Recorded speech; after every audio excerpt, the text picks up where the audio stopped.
סיפור אחר, לזכר שירה בנקי.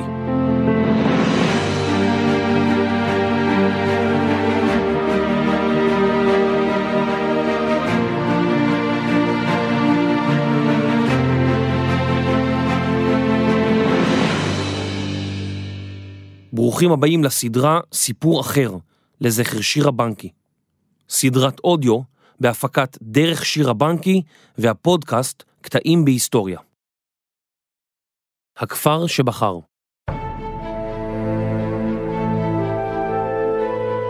בקיץ 1942, בזמן מלחמת העולם השנייה, היו עסוקים אנשי הכפר בסליני בערי הקווקז בעבודותיהם היומיומיות, כאשר לפתע הגיע לכפרם שיירה של ילדים יתומים, מרביתם יהודים. הצבא הגרמני רדף אחר השיירה ועמד להגיע לאזור. אנשי הכפר, שהיו ממוצא צ'רקסי מוסלמי, היו חייבים לקבל החלטה מהירה. האם לנסות ולהחביא את הילדים, ובכך לסכן את חיי אנשי הכפר ומשפחותיהם, או שלא לעזור לילדים כלל? אנשי הכפר בסליני היו חייבים לקבל החלטה.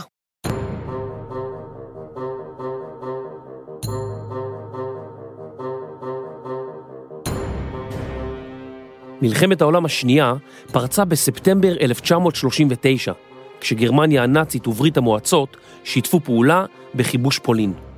כמעט שנתיים לאחר מכן, הצבא הגרמני, הוורמאכט, כבש כמעט את כל אירופה. למרות הסכם אי התקפה בין גרמניה לברית המועצות, החליט היטלר לנסות לכבוש את ברית המועצות, בעלת מחצבים טבעיים רבים שהיו נחוצים לגרמנים. היטלר דרש להכניע את הצבא האדום, הצבא של ברית המועצות, עוד לפני בוא החורף. ולכן יצאה הפלישה הגרמנית לדרך בתחילת קיץ 1941. הגרמנים העריכו כי ידרשו להם כמה חודשים למוטט את ברית המועצות, ובראשה יוסף סטלין. הסובייטים הופתעו מהפלישה הגרמנית, על אף שקדמו לפלישה סימנים מקדימים. ההנהגה הסובייטית פשוט סירבה להאמין להם. הגרמנים כבשו חלקים נרחבים מברית המועצות במתקפת בזק, ורבים האמינו כי ניצחונה של גרמניה הנאצית הוא רק עניין של זמן. מצבה של ברית המועצות היה נואש. מיליוני חיילים נפלו בשבי, חיל האוויר של הצבא האדום איבד אלפי מטוסים וכמעט הושמד לחלוטין.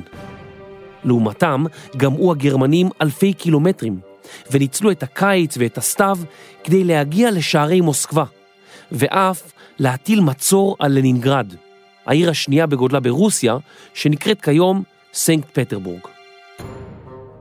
הגרמנים חשבו שהמערכה תיגמר במהרה, אך לסובייטים היו תוכניות אחרות. הם עמדו עיקשים מול הפולש הנאצי, וכל האוכלוסייה התגייסה על מנת להגן על מוסקבה, כולל אזרחים ובני נוער.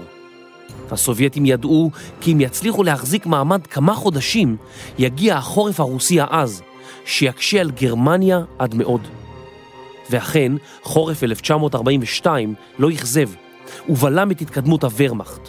הדרכים הפכו בוציות ובלתי אווירות, הדלק במנועי הטנקים קפא, ולחיילים הגרמנים לא נותר ציוד מספיק כדי להתמודד עם טמפרטורות קיצוניות, שלעיתים צנחו ל30 מעלות מתחת לאפס. הגרמנים אמנם נבלמו, ובמוסקבה אף התארגנה מתקפת נגד של הצבא האדום, אך לנינגרד נותרה תחת מצור, ללא יכולת לקבל אספקה, מזון ותרופות. רבים מתושבי העיר החלו לסבול מתת תזונה וממחלות, וגם מהקור העז. בזמן המצור על לנינגרד הייתה לתושבי העיר קרן אור אחת, תקווה קטנה שהם אחזו בה, וזוהי דרך שנסללה על גבי אגם קפוא ונקראה דרך החיים. בדרך זו הצליחו הסובייטים להעביר אספקה לתושבים ואף להבריח רבים מהם החוצה. הנסיעה בדרך החיים הייתה מסוכנת. חלק מהמשאיות שעברו בדרך נתקעו על מעטה הקרח שנסדק ונפלו אל מימי האגם הקפוא. הצבא הגרמני כיוון את הפצצותיו לעבר המשאיות והפך את התנועה בדרך החיים למסוכנת עוד יותר. ובכל זאת, דרך זו שימשה כנתיב אספקה אל לנינגרד וכנתיב מילוט עבור מאות אלפי אזרחים. לאחר יותר מחצי שנה של מצור, הוחלט לפנות ילדים מבתי היתומים שפעלו בעיר. היה ברור שאם הגרמנים יצליחו לפלוש, הם ינסו למצוא קודם כל את היהודים מבין תושבי העיר. לכן הוחלט לפנות מבית היתומים בעיקר את הילדים היהודים. ואכן ילדים בגילאי 3 עד 14, יהודים וגם לא יהודים, הוצאו מבית היתומים, הועלו על מסעיות ופונו הרחק מהחזית. רוסיה היא ארץ ענקית, והמסע שעמד בפני הילדים המפונים היה ארוך וקשה. חודשים ארוכים עברו עליהם בדרכים. הם שמו פעמיהם לכיוון דרום, אל אזורים סובייטיים שטרם נכבשו על ידי הגרמנים, ובייחוד לאזור הקווקז, בין הים השחור לים הכספי, מרחק של יותר מ-2,500 קילומטרים. אולם ככל שהשיירה התקדמה לאזור, גם הצבא הגרמני שעט לאותו מקום, אל עבר הרי הקווקז. שיירת המפונים עלתה על רכבת להרי הקווקז, בתקווה שהגרמנים לא יצליחו לפלוש לאזור ההררי. לרוע המזל, הרכבת שבה נסעו הילדים הפכה למטרה, ובמהלך נסיעתה היא הופצצה על ידי מטוס גרמני.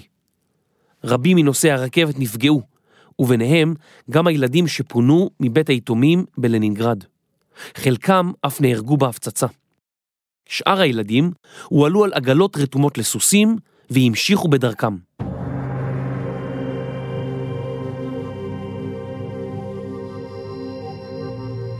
קצין רוסי שהוביל את השיירה עשה דרכו יחד עם עוזרותיו בין הכפרים. בחלק מהכפרים הגישו לשיירה לחם, אך כולם ללא יוצא מהכלל סירבו לקלוט את הילדים. הכפריים ידעו שהגרמנים הנאצים נמצאים בדרכם לאזור וחששו להסתיר את הילדים. ואכן הגרמנים התקרבו אל האזור במהירות, והיה ברור שמתן מחסה לילדים יהודים הוא מעשה שלא יסלח, וכפר שיסכים לקבל יהודים יהיה בסכנה אדירה. סיבה נוספת לסירוב הכפריים לקבל את שיירת הילדים הייתה החשש שלא יהיה להם ולמשפחותיהם מספיק מזון כדי לשרוד. לאורך המלחמה הלך וגדל המחסור במזון, ופיות נוספים להאכיל היה הדבר האחרון שרצו המקומיים.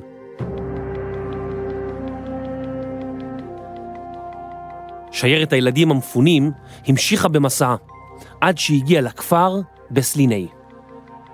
הכפר בסליני הוא כפר צ'רקסי מוסלמי. הצ'רקסים הם עם שמוצאו באזור הקווקז, ולהם אלפי שנות היסטוריה, שבמהלכה הספיקו להמיר את דתם מעבודת אלילים לנצרות, ולאחר כ1,000 שנים מנצרות לאסלאם. במקביל, הם פיתחו תרבות ייחודית ועשירה, שכוללת קוד התנהגות מיוחד, הדיגה חבזה.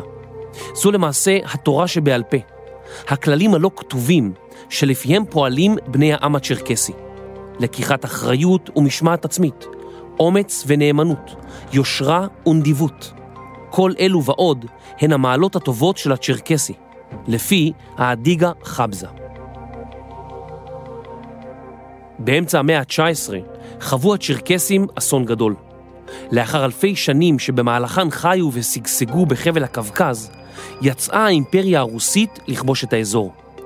בשנת 1860 החלו הרוסים לסלק את הצ'רקסים מחבל הקווקז בצורה שיטתית ואכזרית. כיום אנחנו קוראים לסוג כזה של אסון רצח עם, השמדה שיטתית של בני קבוצה מסוימת, דתית, לאומית או אתנית, רק משום שהם בני אותה קבוצה. חוקרים מעריכים כי ברצח העם הצ'רקסי, שהתחולל כ80 שנה לפני שואת היהודים, נרצחו למעלה מ1.5 מיליון צ'רקסים, וכ90% הוגלו מביתם. רבים מהצ'רקסים ששרדו את האסון הוגלו אל מחוץ לאזור הקווקז, וחלקם אף הגיעו לארץ ישראל. כיום מונים הצ'רקסים ברחבי העולם כמה מיליוני אנשים, והאוכלוסייה הצ'רקסית הגדולה ביותר נמצאת בטורקיה, והשנייה בגודלה באזור הקווקז.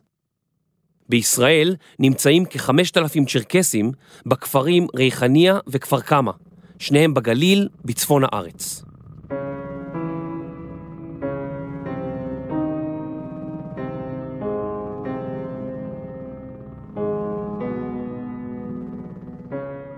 בכפר הצ'רקסי מוסלמי בסליני, איש לא ידע ששיירה של ילדים יתומים עומדת להגיע.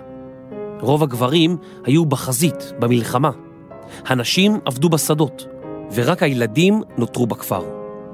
לפתע הם זיהו שיירה מתקרבת לעברם. הילדים מלנינגרד היו במסע קרוב לחצי שנה. הם שרדו מסע מפרך במסעיות על גבי אגם קפוא, ברכבת שהופצצה, ואחר כך בעגלות רתומות לסוסים שעברו בדרך הררית מכפר לכפר. חלק מהילדים לא עמדו בתלאות המסע ונפטרו בדרך, ואילו אלו ששרדו היו מותשים לחלוטין. כשילדי הכפר ניסו לתקשר עמם, לא הגיבו ילדי השיירה. הילדים הצ'רקסים נבהלו ורצו לקרוא לאמותיהם.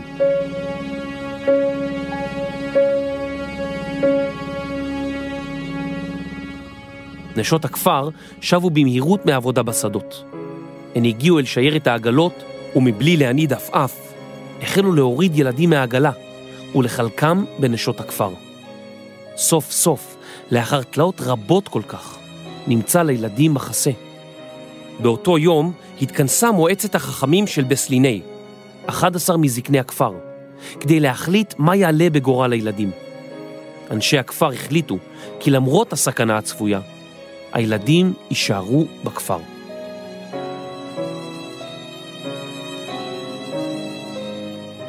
זקני הכפר ידעו כי ייתכן והנאצים יגיעו אל כפרם, אך הם קבעו כי כצ'רקסים ומוסלמים חובתם להציל את הילדים.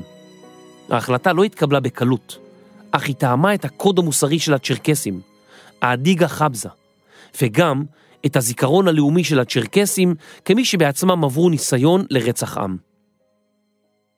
זקני הכפר גם טענו כי חובתם כמוסלמים הייתה להציל את הילדים היהודיים, מפני שבקוראן נכתב, ואיש כי יחיה נפש אחת, כאילו חיה את כל בני האדם. פקיד מקומי הנפיק לכל ילד תעודת לידה חדשה, והם הפכו לילדים צ'רקסים בעלי זהות בדויה. כל משפחה שימצא ילד קיבלה קצבת מזון גדולה יותר ממעט האספקה שהגיעה אל הכפר. כעת הם חיכו לרע מכל, כניסת הצבא הגרמני לאזור.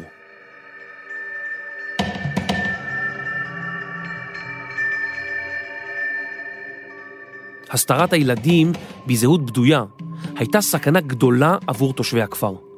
כל התושבים, כ-1,800 במספר, היו שותפים לסוד הסתרתם של עשרות הילדים מלנינגרד, יהודים ולא יהודים. יום או יומיים לאחר שהומצאו הילדים, כבשו הגרמנים את האזור. הם החלו לחפש אחר יהודים שהתחבאו בכפרים ההרריים. כעיקרון, כל אחד מתושבי הכפר יכול היה לחשוף את הסוד, וודאי היה זוכה לתגמול מהגרמנים, אולי אפילו מזון שהיה מועט ביותר בימי המלחמה. אבל איש לא הסגיר את הילדים. אף לא אחד מתושבי הכפר פצע את פיו. במשך כחצי שנה ערכו הגרמנים חיפושים בכפרי הסביבה. הם עברו מבית לבית ואימו על התושבים שאם יימצא יהודי אחד, הכפר כולו יישרף על יושביו. אבל אף אחד לא הלשין לגרמנים. כולם שמרו על הסוד. על הילדים ציוו שלא לדבר כלל, ובין רגע הפכו ילדי הכפר לאילמים. במשך 152 ימי שליטה גרמנית באזור, הכפר הצ'רקסי מוסלמי בסליני הסתיר בהצלחה 36 ילדים שפונו מהמצור על לנינגרד, מרביתם יהודים. לאחר תקופה שוודאי נראתה כמו נצח, הצליח הצבא האדום להדוף את הגרמנים מערי הקווקז. רוב הילדים שהוסתרו בכפר הועברו לבית יתומים בעיר סטלינגרד, וחלק מהילדים נותרו בכפר אצל המשפחות המאמצות שלהם. סיפור ההצלה של הילדים היהודים נחשף על ידי הפרופסור יאיר אורון, בספרו הבנליות של החמלה. אנשי הכפר אומנם לא זכו בתואר חסידי אומות העולם, מפני שלא הצילו רק ילדים יהודיים, אך רבים מאמינים שהתואר אכן מגיע להם. לאחר המלחמה נשאלו נשות הכפר מדוע בחרו להציל את הילדים היהודים ולסכן את חייהם. הם ענו כי חובתנו כצ'רקסים וכמוסלמים להציל בני אדם, ודאי ילדים המצויים בסכנת חיים. הצלנו את הילדים מפני שמעצם היותם יהודים נשקפה סכנה לחייהם. חלק מהילדים חיו עם משפחותיהם החדשות עד לסיום המלחמה. חלקם בחרו להישאר בכפר, ואילו אחרים שמרו על קשר עם מציליהם. 3 מאותם ילדים שניצלו חיים עד היום בכפר, והם בשנות ה-80 המאוחרות לחייהם. במהלך חשיפת הסיפור גילה פרופסור אורון עובדה מצמררת. שיירה אחרת, עשרות ילדים ומספר מבוגרים שליוו אותם, כולם בעלי שמות יהודיים מובהקים, הגיעה גם היא לאזור, והתיישבה בכפר אחר בשם טרבידה, סמוך לבסליני. אנשי הכפר היו מוסלמים קראצ'ים, גם הם עם מאזור הקווקז. אך כאשר הגיעו הנאצים לאזור, כל היהודים שחיפשו מחסה נרצחו עד האחרון שבהם, כפי הנראה על ידי הנאצים ותושבי הכפר גם יחד.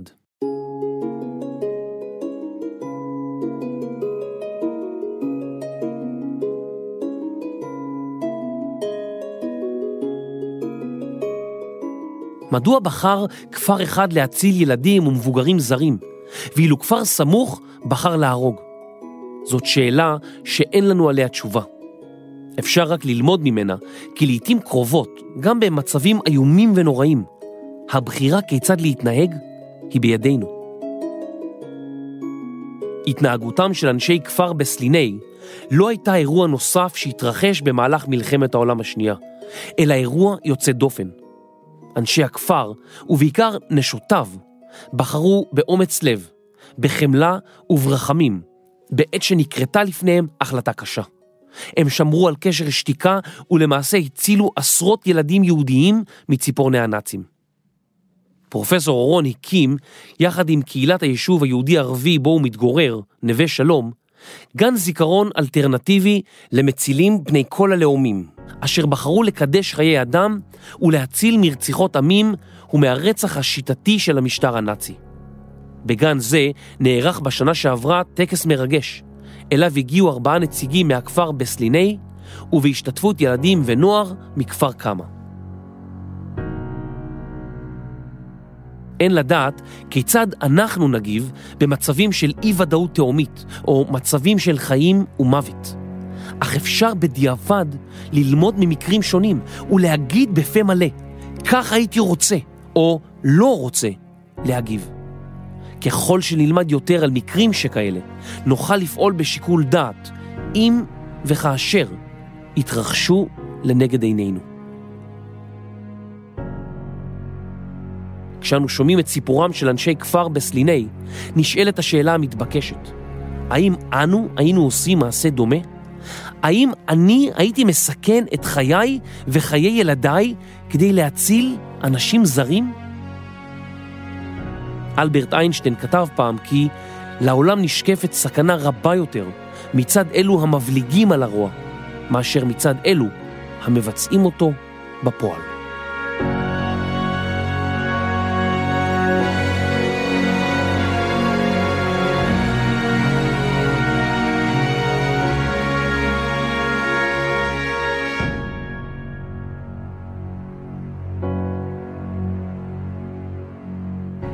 ביולי 2015 צעדו שירה בנקי וחבריה במצעד הגאווה, מתוך אמונה בזכות אחרים לחיות את חייהם כפי שהם רואים לנכון.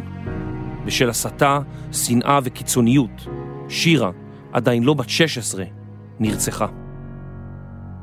לאחר הרצח החליטו הוריה של שירה, מיקה ואורי, להנציח את זכרה באמצעות פעילות לקידום שיח מתון בישראל. בקרו בדף הבית של דרך שירה בנקי, sbw.org.il,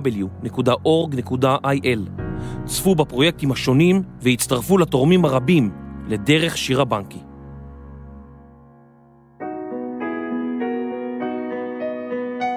תודה לפרופסור יאיר אורון על הליווי הצמוד לאורך הפרק. מפיק ראשי רני שחר, עריכת לשון דינה בר מנחם, מחקר וכתיבה תומר שלוש, עריכה וקריינות יובל מלכי, הקלטה ומיקס אסף רפפורט. הפרק הוקלט באולפני סוף הסטודיו. הפרק הופק בשיתוף דרך שירה בנקי ובתמיכתה של חברת בזק. אנו מודים להם מקרב לב.